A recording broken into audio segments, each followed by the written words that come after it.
diwa. Pagsaksi sa mga pangyayaring hindi mo sukat akalain.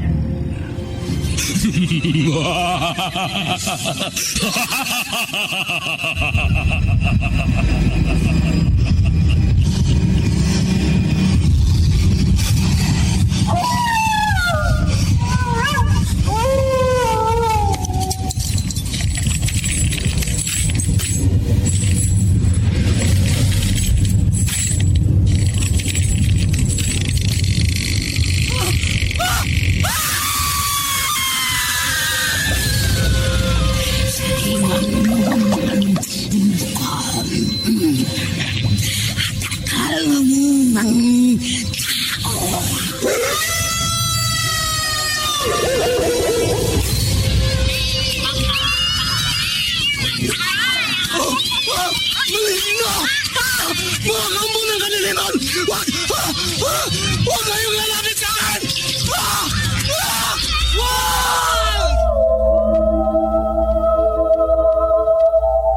Mga kababalaghang hindi kayang tanggapin ng inyong isipan. Nagaganap tuwing sasapit ang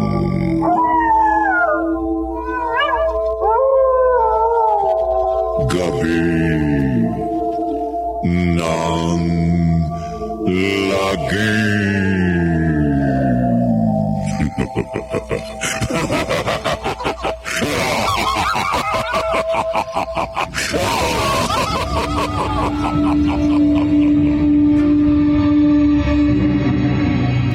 Magandang gabi, kaibigan.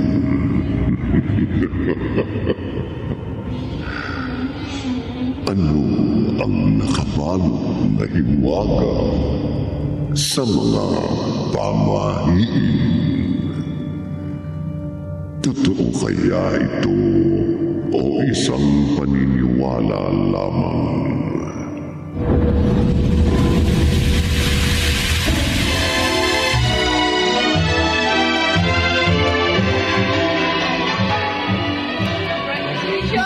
Salamat. Salamat sa inyo. Oh, huwag kayong mawawala sa reception, ha?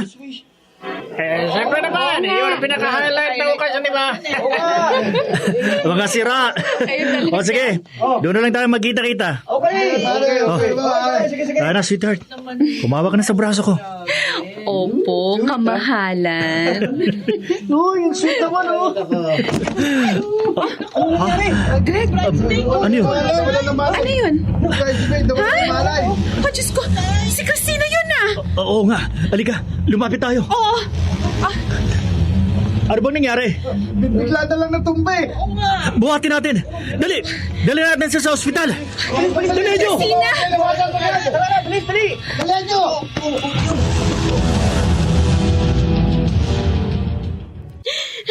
Ayop, walang ya. Enrico, huminahong ka. Nasa ospital tayo. Nakakahiya. Talagang nakakahiya. Mapapatay kong babae niyan. Patawarin niyo ko. Hindi mo naman po akalain. Na magbubunga ang kalandian mo. Paano na ngayon yan? Pati okasyon ng kapatid mo, sinira mo. Sinong lalaki nakabunti sa'yo, Christina? Kuya. Iharap mo siya sa amin. Dapat kanyang panagutan. Dalhin mo siya sa amin mamayang gabi. Kung ayaw mong mapatay kita, malanding babae.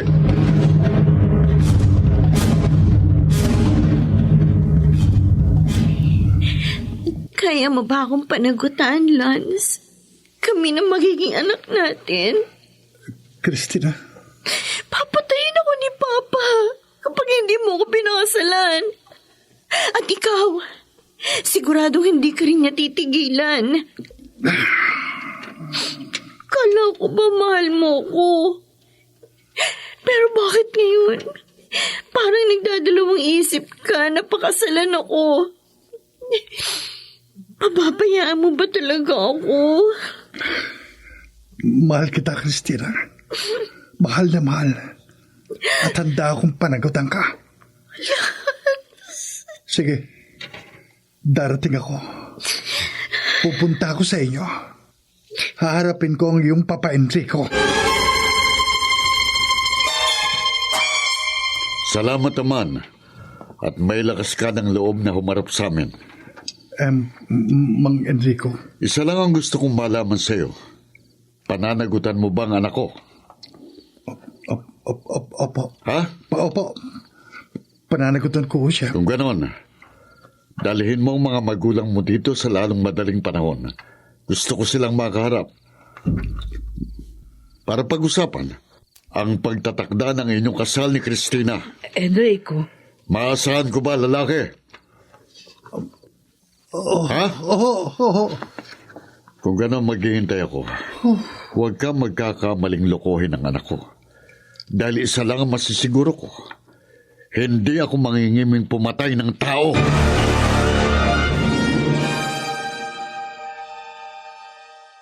Enrico, kinakabahan ako sa naging desisyon mo.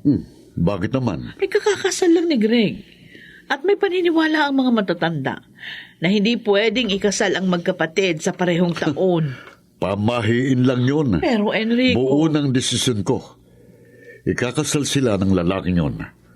Ayokong isilang na isang bastardong apo. At higit sa lahat, ayokong mapahiya sa mga tao. Pero kinakabahan ako. Mas kabahan ka kung hindi tutupad ang lalaking yun. Dahil masamang mangyayari. Alam mo na ang ibig kong sabihin. Enrico...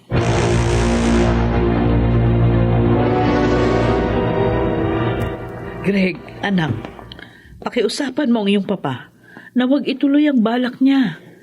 Ay, ayaw niya makinig sa akin. Mama, Walang masama kung susunod tayo sa pamahiin, Greg. Para rin naman sa kabutihan natin yun. Sa totoo lang, natatakot din ako. sige. Susubukan kong kausapin ng papa. Gawin mo. At sana'y mapapayag mo siya.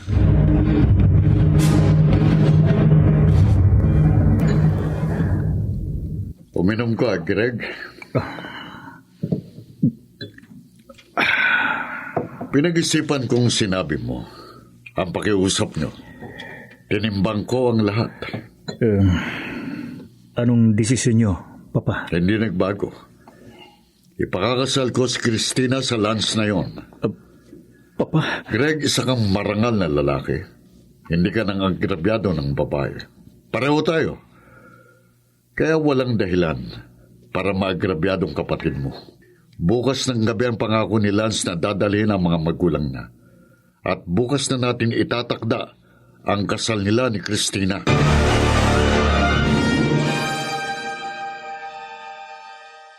Anak, hindi ako tumututol anuman ang magiging desisyon mo. Kaya lang, ano pa? handa ka bang pasukin ang buhay may pamilya? Ginawa ko ito pa. Kaya dapat lang napanagutan ko siya. Sagutin mo ang tanong ko, anak. Mahal mo ba siya? Oo. Mahal na mahal ko si Cristina. Kung ganun, sasamahan kita. Mamamanhikan tayo sa kanila mamayang gabi.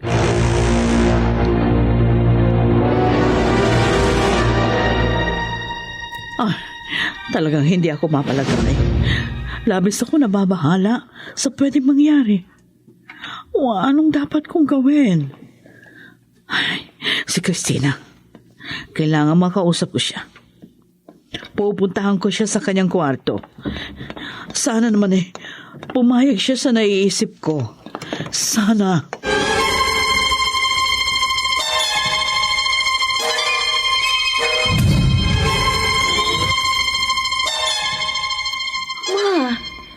Baka magalit si Papa. Ayoko. Cristina, anak. Hindi naman ako tumututol na makasal kay ni Lance. Pero wag muna ngayon. Sa susunod na taon na lang. Paano magiging anak ko? Hindi mawawala sa iyo ang anak mo. Mas matakot ka sa maaaring mangyari sa inyo kung matutuloy ang inyong kasal. Anong dapat nating gawin? Umalis ka ngayong gabi. Lumayo ka muna. Magtago. Ako na ang bahala sa mga pangangailangan. Pero, Sige na, anak. Sige na. Gawin mo na ang sinabi ko. Umalis ka na muna ng bahay. Yan kung ayaw mo na may malagim na mangyari sa inyo ng Kuya Greg mo at sa ating pamilya.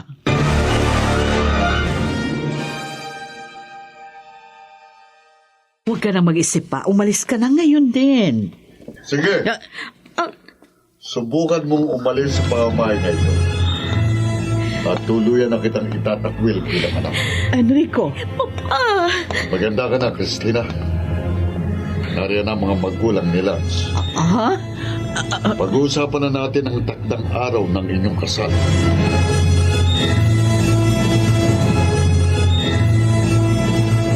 Salamat naman. At pareho tayo ng paniniwala, balay, na walang katotohanan ng mga pamahiin. Wala na tayong magiging problema kung ganon. Sa susunod na buwan, ikakasal na si Christina at si Lance. Kung maaari nga bukas na. At ayoko nang patagalin pa ito. Kapano, Lance, iyo? Ihanda mo na sarili mo para sa isang mabigat na responsibilidad. Oo, Mang Enrico. Papa nang dapat mo itawag sa akin, iyo. Dahil magiging anak na rin kita. Hindi babala Tama, anak. Papa na ang itawag mo sa kanya. Dahil sa susunod na buwan, bahagi na tayo ng pamilyang ito. Tama yun.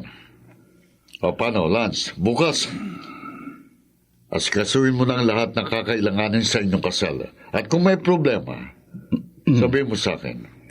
At ako nang bahalang mag-ayos sa lahat. Oo, Ha? bukas na bukas din po, Papa. Yan. Ihanda ko ng lahat para sa kasal namin ni Christina. Good. Very good, iho. Asahan ko yan.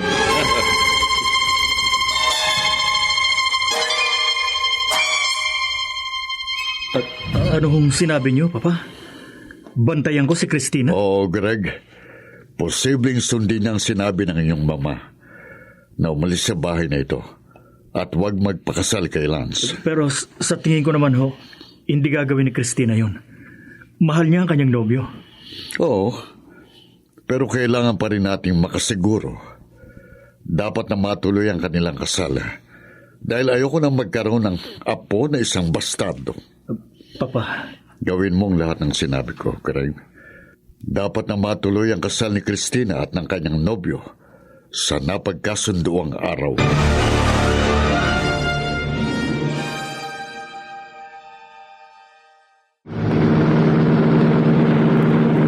Hindi ko gusto ang ugali ng magiging biyanan mo, Lance. Masyadong mayabang magsalita. Kung hindi mo lang nabuntis si Christina, hindi ako papayag na mapabilang ang pamilya natin sa pamilya nila. Papa, Pero nasa iyo pa rin ang desisyon.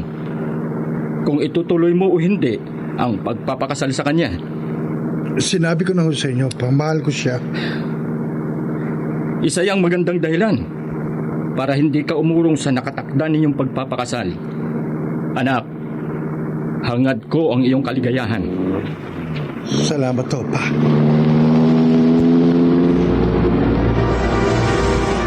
bukas na ang kasal mo, anak. Mas lalong tumitindi ang kaba ko. Mama, be positive. Huwag niyo kasi iniisip na may mangyayari. Isipin niyo na lang na magiging masaya kami ni Lance. Ay, Ma, relax. Baliktad tuloy tayo eh. Dapat ako itong hindi mapalagay at kinakabahan dahil kasal ko na bukas. ayun na nga. Kasal mo na bukas. Kaya ako nagkakaganito kasi natatakot ako. Sige, ganito na lang, Ma. Pagkatapos ng kasal namin, sasabihin ko kay Lance na sa bahay niyo muna kami titira. Para na rin mapalagay kayo at matulungan niyo ako sa pagbubuntis ko. Oh, okay ba yun sa'yo, Ma? Okay, sige. Kausapin mo siya. Mabuti nga yung palagi kitang nakikita. Para kahit papano, mapanatag naman ang loob ko. Sa bahay na kayo tumira ni Lance.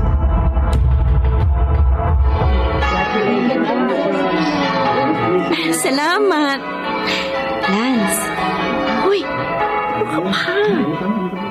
Bakit nakatulala ka dyan? Nabati ka ng mga kaibigan natin, no? Ha? Layo naman yata ng iniisip mo. Parang hindi ka masaya. Hindi. Masaya ako. Sino ba kasing tinatanong mo dyan? Yung babae, ayun. Sa may pinto ng bridal car natin. Yung nakaitim na damit at belo? Oo. Kanina pa siya nakatingin sa atin eh. O sino ba yan? Di ko alam. Pero ewan ko ba? Ibang pakiramdam ko sa kanya eh. Tayo na nga. Baka mainip ang mga tao sa reception. Sige, tayo na. Hindi ko gustong nararamdaman ko ito. Sino bang babae yun?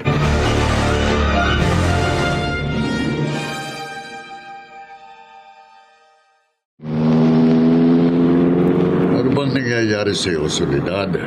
Simula pa sa simbahan, hindi ka na umimik. Hindi ka ba masaya sa kasal ng anak mo?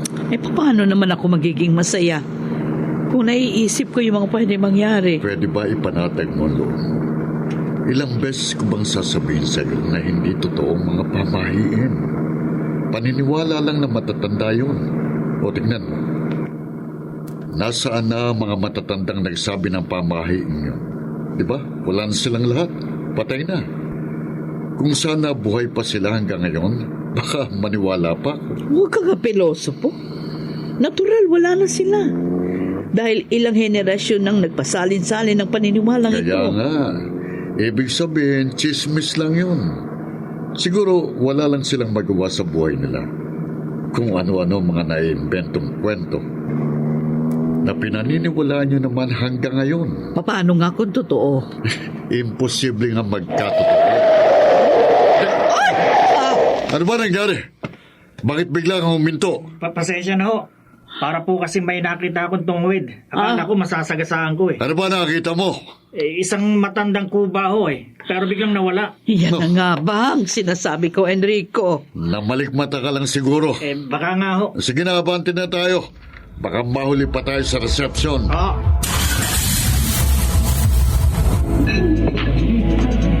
Ang sasarap ng mga pagkain, ano? Oo, masarap ka. Ay, doon naman yung babae nakaitim. Nakaupo siya sa sulok ng reception area. Lalapitan ko siya. Oh, Lance, bakit tumayo ka? Magsi-CR lang ako, honey. Excuse me. Okay, sige, bilisan mo lang ha. Oo. Tumayo siya. At naglakad papalabas ng reception hall. Susundan ko siya. Kailangan makausap ko ang babaeng yun. Aalamin ko kung sino siya.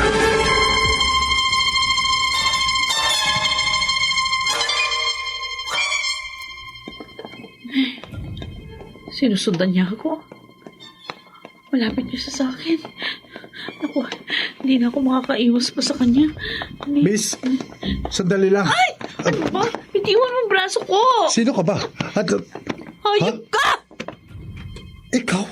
Magbabayad ka sa ginawa mo. Pagbabayaran mo to ng mahal, Lance! Sinusumpa ko! Aileen!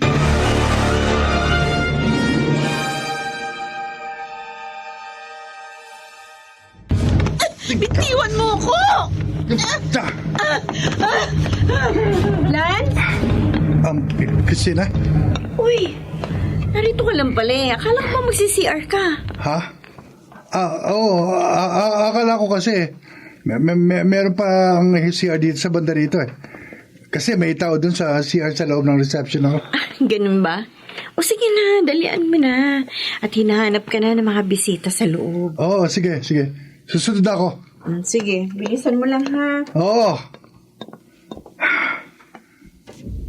Nakita kaya niya si Aileen? Sana hindi. Oh, Christina. Nasaan na si Lance? Pabalik na dito. Naroon lang pala siya sa labas itong reception hall. kaya hindi ko kaagad nakita. Naligaw yata sa paghahanap ng CR. Naku, nagre-request na yung mga bisita na mag-ikot kayo sa kada mesa para makapagpa-picture sa inyo. Oo nga eh. Ay, pagpasensyahan nyo na ang anak ko. Magdensyo? Greg! Oh, bakit LB? Ate, oy, bakit bigla ka namutla na makita mo si Papa Densyo? Ha? Ay, wala. Okay ka lang, honey? Oo, okay lang ako. Huwag niyo akong alalahanin. Sige, dun muna ako ha, kila Mama Soledad. Maiwan ko muna kayo dyan. Greg, ano bang nangyari sa asawa mo? Bakit para siyang natakot nang makita ko? Para siyang nakakita ng multo.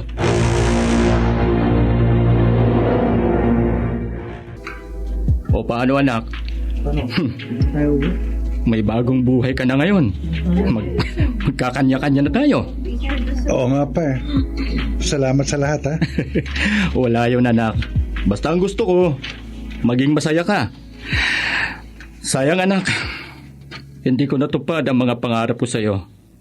Akala ko kasi, matagal tayong magkakasama. Pa naman, nagpakasal lang ako.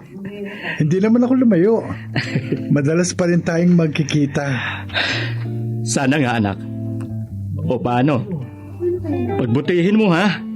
Ikaw na ang bahala sa sarili mo. Oo Ha? pa. Wag ko kayong mag-alala sa akin. Kaya ko ito. Halika nga anak. Payakap muna. Ha? Anak. Mahal na mahal kita. Pa, ano ba kayo? Iiyak pa yata kayo eh. Hindi. Masaya lang ako anak para sa'yo. Masaya lang ako. Pag-usayin mo anak ha. Alagaan mong mabuti ang apo ko. Siyempre naman po. Magpapaalam na ako anak. Sige ho pa. Mag-iingat kayo ha. Salamat anak. Sobra naman yata naging malamping at emosyonal ang papa ko. Nakakapanibago.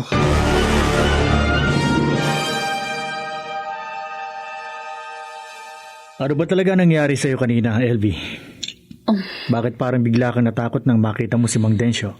Greg, hindi ko alam kung bakit ganun ang itsura niya kanina nung lumapit siya sa atin. Bakit? Nakakakilabot. At parang ayaw ko nang balikan ang nakita ko kanina. Bakit nga? Greg, si Mang Densyo. Ano si Mang Densyo? Nang lumapit siya kanina sa atin, nakita ko, wala siyang ulo. Ano?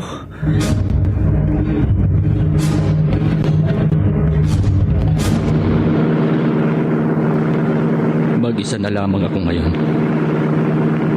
Nag-asawa ng anak ko. Pero masaya na rin ako para sa kanya. At least, nakita ko, masaya na rin siya. Hindi ko na siya kailangan pang bantayan. Teka nga muna, mabuksan nga itong car stereo. At ang makapakinig ng music.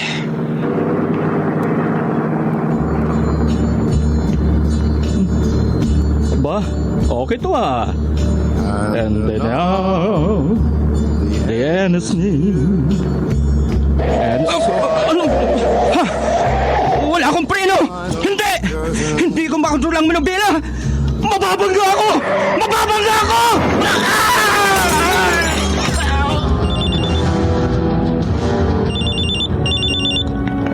Oh, ang cellphone ko. Hello? Lance, si Greg ito. Oh, Kuya Greg. Napatawag ka? Huwag ka sanang mabibigla. Ha? Bakit? Ang papa mo, na aksidente.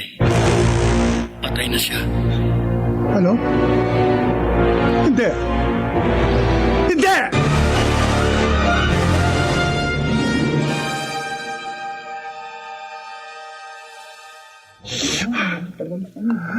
Kaya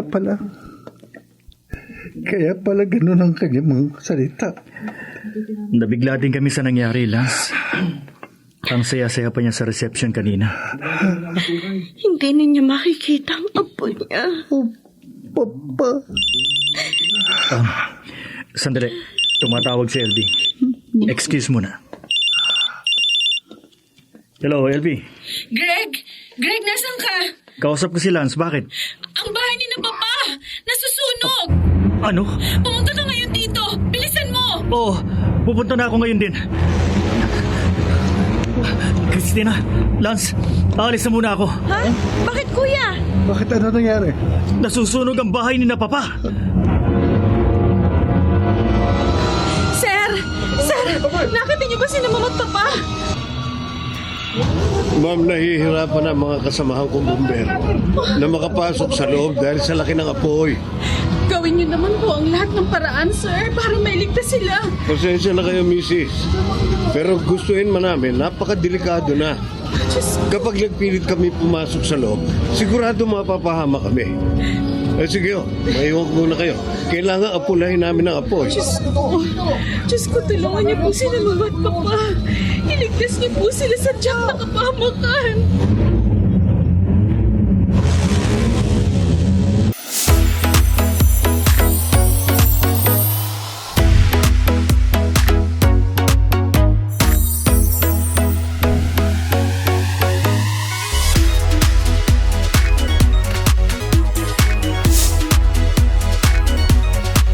Panalo sa bingo, bus, bus, bus, bus. Panalo anytime, maglaro anywhere sa bingo, bus, bus, bus, bus, bus.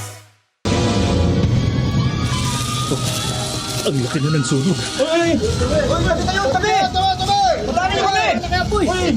Greg! LV, sinama mo at Papa. Nasa loob ng bahay. Ano? Malamang, napahamak na silang dalawa. Hindi. Hindi!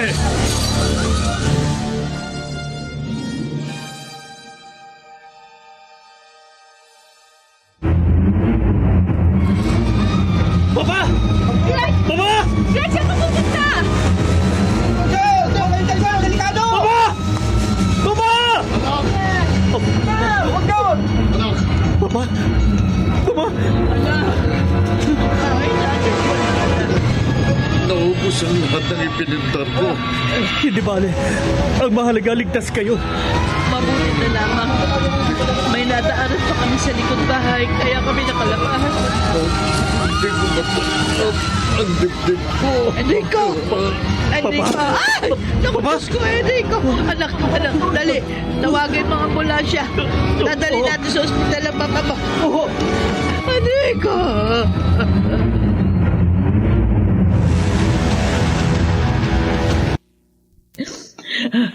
Mama! Kuya! Kumusta na ang Papa? Nasa ICU pa rin siya, Christina. Sinasabi ko na kasi, malas ang magpakasal sa iisang taon. Ito na ang bunga ng katigasan ng ulo nyo. Mama! Marami pang susunod. At hindi titigilan ang kamalasan sa buhay natin. Dahil sukob kayo sa taon.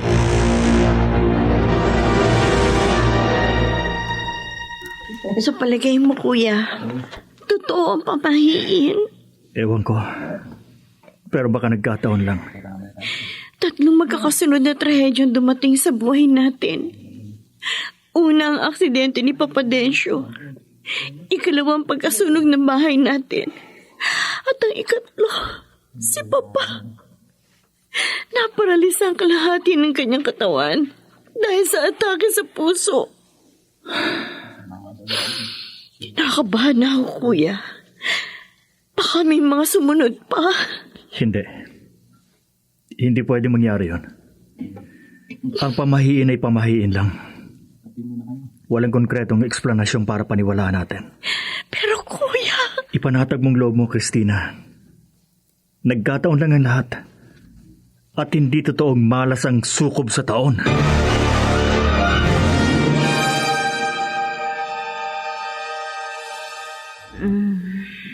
Christina, Ang apo ko, ingatan mo. Papa, Mag-iingat kayo, Christina. Mag-iingat kayo. Papa. Papa. Papa. Ang telepono. Hello? Ano? Kinakalma na ba kayo? Sino to? Si Eileen. Sinong Eileen? Tanong mo kay Lance. Tanong mo sa asawa mo. Hello? Hello, teka. Sandali. Hello? Hello?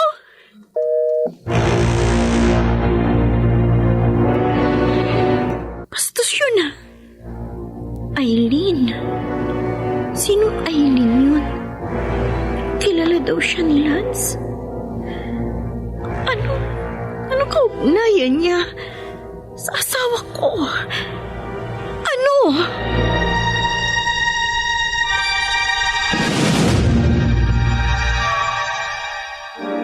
Ngayon na ang libing ni Papa Densyo. Si Lance. Saka ako na siya tatanungin ng tungkol kay Eileen. Pagkatapos ng libing ni Papa, tinatawag niya ako. Lalapit ako. Pero hindi naman ako magpapalata. Ayoko na munang dagdagan pa ang bigat na nararamdaman niya. Saka na lang, kapag maayos na ang lahat, saka ko na lang siya kakausapin ng tungkol sa babaeng yun. Napapansin ko, napakatahimik mo ngayon, anak. Bakit? Wala ho, Mama. Baka naman nagiging pabigat na kami dito sa inyo ng papa mo. Ma, ano ba naman kayo? Wala ho yan sa isip ko.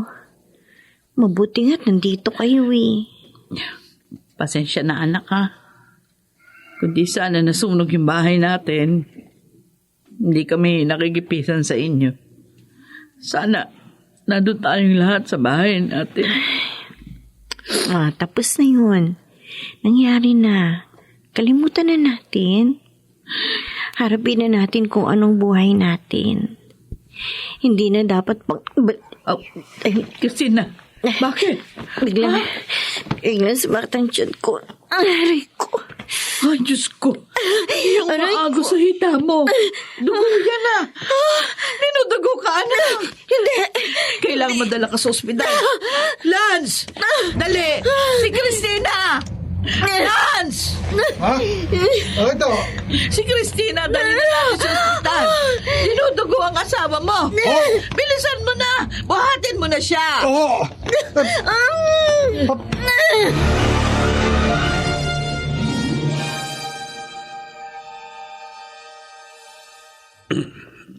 Doktor, kumusta ang asawa ko? Ikinalulungkot ko, Lance, pero Pero ano, doktor? hindi na namin nailigtas ang bata. Ha? Ginawa na namin ang lahat para mailigtas ang sanggol, pero hanggang doon na lang siya. Hindi. Hindi.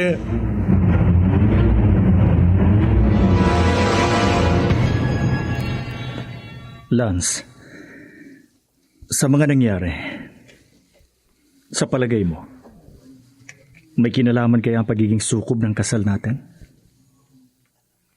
Hindi. Hindi ka naniniwala? Kuya Greg, may isang tao na siyang responsable sa nangyayari ito. Isang tao? Oo. Sino? Isang tao na may lahing mangkukulam.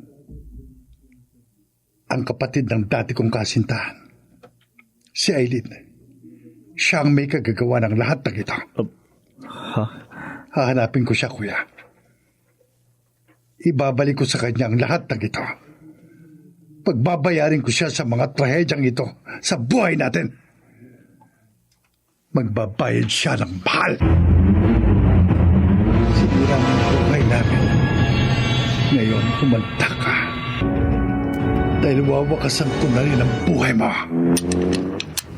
Ang baril na ito ang tatapos sa'yo. Magdasal ka na, mangkukulam.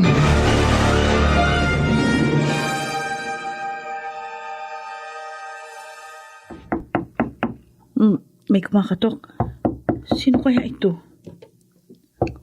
Sandali lang. Nandiyan na. Sino kaya? Hayop ka, Aileen. Lance? Nagdala ka ng malas sa pamilya ko. Ha? Ikaw naman ang mamalasing ngayon. Teka lang, sandali. Anong... Dahil sa sumpa mo, nagkamalas-malas ang buhay ng pamilya namin. Kaya ibabalik ko ang kamalasang yan sa'yo. Mangkukulam! Sige! Gawin mo! Patayin mo ako tulad ng ginawa mo sa ate ko. Hindi ko pinatay ang ate Laura mo. Nagpakamatay siya. Nagpakamatay dahil iniwan mo. Matapos mo siyang mabuntis. Ikaw na rin ang pumatay sa kanya at sa iyong anak. Baliw siya! Oo! Nabaliw siya dahil sa labis na pagmamahal sa'yo. Bakit mo nga ba siya iniwan? Ha? Dahil naniniwala ka na lahi kami naman kukulam? O talagang niloko mo lang ang ate ko? Alin sa dalawa? Pareho! Ano? Totoo man o hindi naman kukulam kayo. Dapat ka na rin mawala sa mundong ito. Lance! Katapusan mo na, baliw! Wag! Wag! Patay na siya. Napatay ko siya. Pinatay ko siya. Pip! Ah!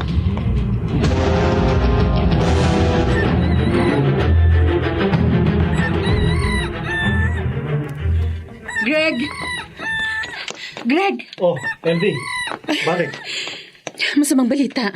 Ha? Eto, basahin mo. Ano to? Tingnan mo sa dyaryo. Oh.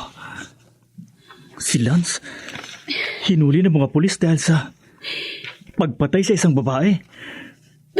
Tinutuon niya ang kanyang sinabi. Greg! Pinatay niya si Aileen. Ang sinasabi niya magkukulang mo na may dala ng kamalasan sa buhay natin.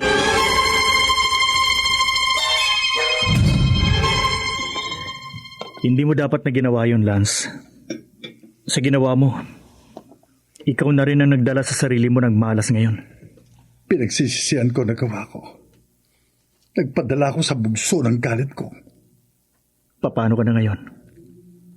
Si Christina. Hindi ko alam, kuya. Alam na ba ni Christina? Hindi pa namin sinasabi. Baka makasama sa kalagayan niya ngayon. Saka na lang siguro. Kapag nakalabas na siya ng ospital. Tiyak, hinahanap na niya ako ngayon.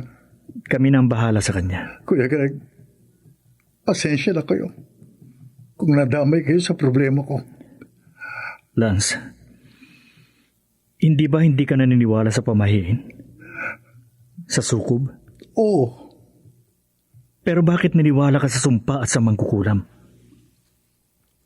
Pareho lamang ang mga ito na walang konkretong basihan. Ewan ko. Hindi ko alam. Siguro dahil nagigilty ako sa ginawa ko sa kapatid ni Aileen. Nagulong ang isip ko. Ang ginawa mo kay Aileen at sa kapatid niya, malinaw na inagrabyado mo sila. Oh. Ikaw ang nagmistulang sumpa sa kanilang magkapatid. Tama ka, kuya. Paano na ako ngayon? Ano na gagawin ko? Tiyak na mabubulok ako sa kulungan ito. Ayoko, kuya. Ayoko. Wala na tayong magagawa. Kailangan pagbayaran mo ang ginawa mo. Pumatay ka. Kaya dapat mong pagdusahan.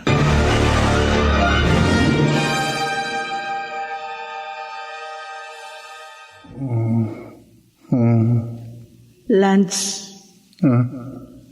Aileen? bakit mo ako pinatay? Kami ng kapatid ko. Tawarin niyo ako. Masama kang tao. Kaya dapat ka na rin mamatay. Napakasama mo. Patawarin niyo ako. Patawarin niyo ako. Patawad. Patawad. Oh.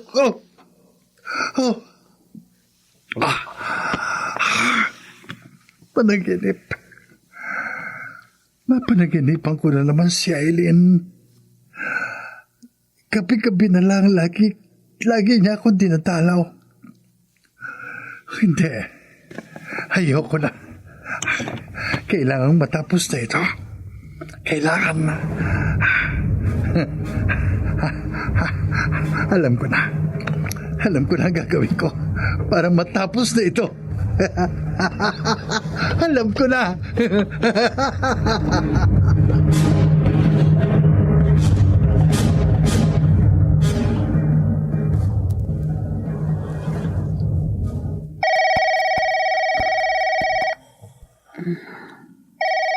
Greg, telepono. Sino kang tumatawag niya? Sagutin mo na. Sagutin mo na kasi. Hello? Sino to? Police station? Si Lance? Bakit ano nangyari? Oo, sige. Pupunta ako dyan. Ngayon din. Bye. Greg, bakit? Si Lance. Ha? May nangyari ba? Anong nangyari sa kanya? Ano? Wala na si Lance. Nakita na lamang daw ang kanyang katawan na nakasubsob ang ulo sa loob ng drum sa banyo. Ano? At wala nang buhay. Oh, Diyos ko. Posible daw na nagpakamatay siya, LV.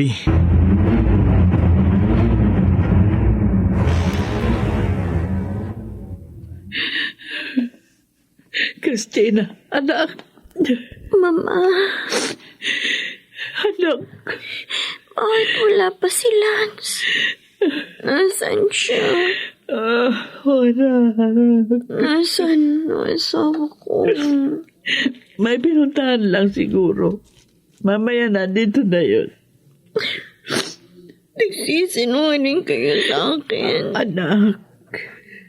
Sabihin niyo, may nangyari ba sa asawa ko? Sabihin niyo sa akin, Ma. Ano nangyari sa kanya? Nasaan si Lance? Sige, sasabihin ko na. Pero sana, matanggap mo ito ng maluwag sa iyong kalooban. Mama. Makinig ka. Makinig ka, anak.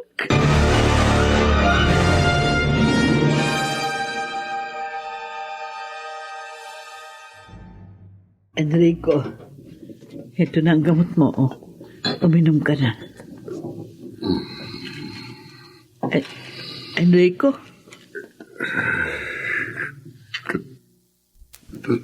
Soledad.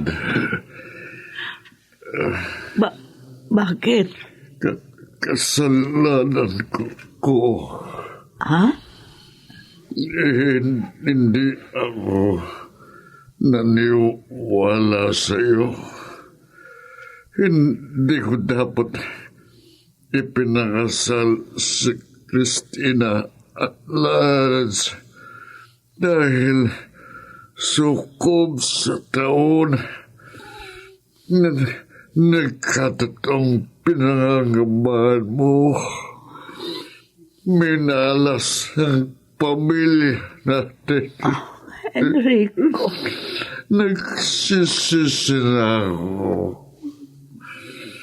Nagsisisi na ako.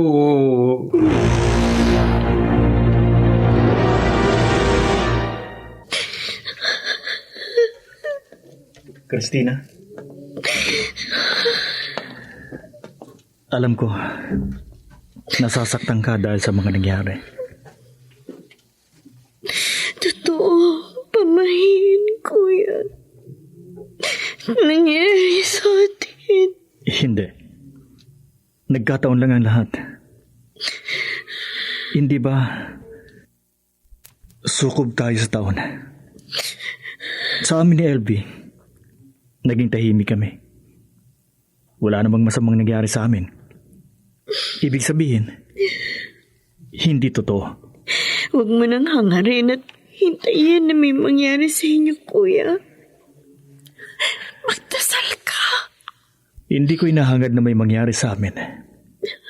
At hindi ko rin hinihintay. Sinasabi ko lang na hindi totoo ang pamahiin. Totoo, kuya. Totoo. Christina. Natatakot na ako. Ayoko na.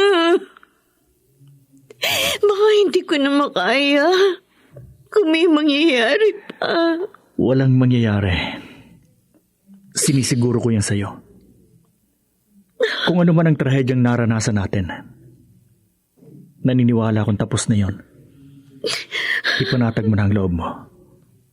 Magpahinga ka ng maayos at matulog ka ng mahimbing. Kuya.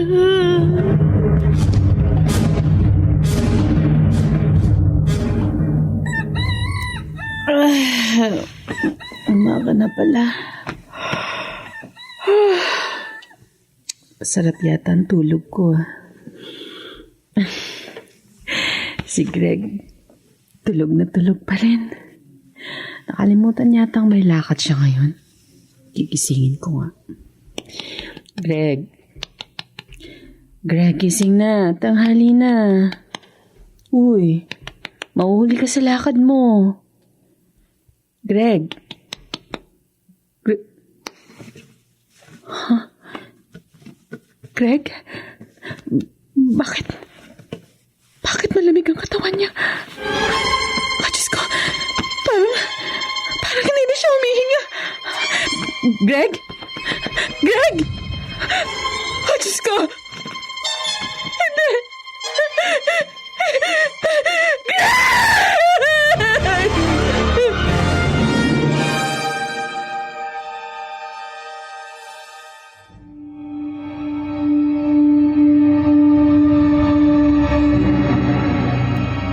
Alam mo ba kung ano ang nangyari kay Greg? Namatay sa bangungot. Sa iyong palagay, totoo ba ang pamahiin? Kung hindi ka naniniwala, bakit hindi mo subukin?